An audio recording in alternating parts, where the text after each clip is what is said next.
podcast. In this episode, we'll talk about data privacy and why is it important in the tourism and hospitality industry. So we'll explore what data privacy is, why businesses need to protect guest information, and how travelers can stay safe. So what is data privacy? Well, it refers to protecting information that businesses collect about their customers. In tourism and hospitality, this could include things like your name, payment details, and travel preferences. And as we rely more on digital tools to book flights, hotels, and other services, this data becomes more vulnerable to cyber threats. Today, we will talk with an IT expert to deeply understand how businesses can protect this information. So we are joined by our IT expert, Sir Galir Imota, to dig deeper into this topic. Welcome, sir! Thank you for having me.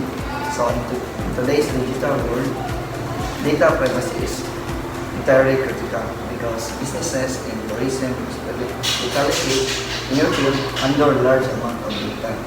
And that data is sensitive information. If that data is not protected well, it can lead to financial loss or identity theft of your clients or customers and loss of trust. The important part. That makes sense. So, what are some key things that businesses should do to protect their customers' data? So for me, businesses should invest in their security system. So it involves regularly update their software and train their employees to recognize security threats like phishing. It's also important to be transparent with customers about how their data is used and protected. So now we'll proceed to our next segment. So we'll look at some real-life examples of data breaches in tourism and hospitality. So these incidents show us what can go wrong and how businesses can improve. Yes, there's this international airline that had a major data breach in their loyalty program. Where hackers stole their customer details? Yes, and also there's a case here in the Philippines with a resort chain that was attacked due to a phishing scam. So in both cases, businesses were not prepared for the attack and the security measures weren't strong enough. This resulted in major problems for customers and the businesses involved. So we'll now hear from our IT expert again, Sir Galir. So what do you think businesses can learn from these breaches?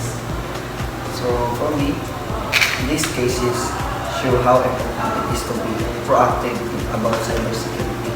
Businesses must use strong encryption to keep software up to date and provide staff with the proper training to recognize threats. Also, it is crucial to have plan in place for dealing with a breach quickly. Thank you so much, sir. Data breaches can severely damage a business reputation and lead to a legal and financial consequences. On the other hand, for customers, it can result in identity theft or fraud. It is a huge challenge, especially when we are offering or when we are trying to offer personalized services to our guests.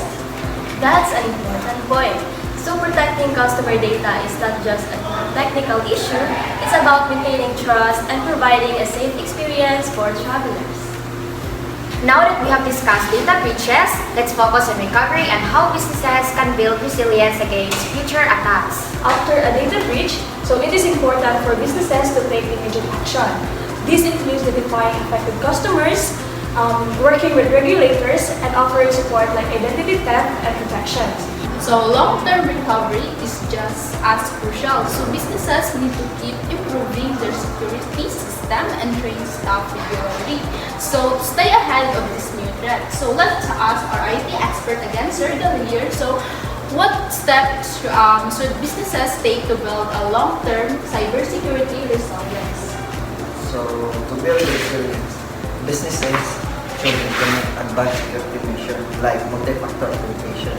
Are you familiarized with the Facebook, which has a two-phase authentication factor? So that is the basic example for this. And regularly audit your systems and create a culture where cybersecurity is prioritized by everyone, not just an IT team. How about for customers or for the travelers? What can travelers do to protect their data when booking or traveling? So travelers should use strong password. So when you talk about strong password, it involves the random numbers, random letters, which involves the uppercase and lowercase, and random symbols.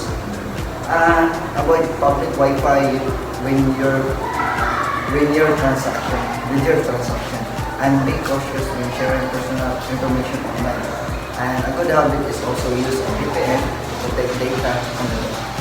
Oh, that's a great advice, sir. So it's clear that data privacy is a shared responsibility.